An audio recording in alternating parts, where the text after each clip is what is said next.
બ્રિજમાં વિવાદમાં આવેલા Ajay engineering infrastructure private limited દ્વારા પલ્લવ 4 રસ્તા પર ફ્લાયઓવર બ્રિજ બનાવવાની કામગીરી શરૂ કરવામાં આવી હતી, જે કામગીરી છેલ્લા 20 દિવસથી બંધ હોવાનું જાણવા મળ્યું છે.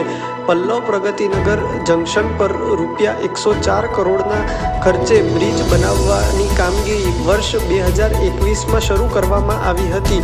બ્રિજ બનાવવાની કામગીરી 30% જેટલી પૂર્ણ થઈ ગઈ છે, પરંતુ હવે છેલ્લા 20 દિવસથી આ કામગીરીને બંધ કરી દેવામાં આવી છે. કામગીરી શા કારણોસર બંધ કરવામાં આવી છે તેનો ખુલાસો અમદાવાદ મ્યુનિસિપલ કોર્પોરેશનના બ્રિજ પ્રોજેક્ટ વિભાગના અધિકારીઓ કે ઉચ્ચ અધિકારીઓ આપી રહ્યા નથી, ત્યારે ભાજપના સત્તાધીશો પણ આ મામલે કશું બોલવા તૈયાર નથી.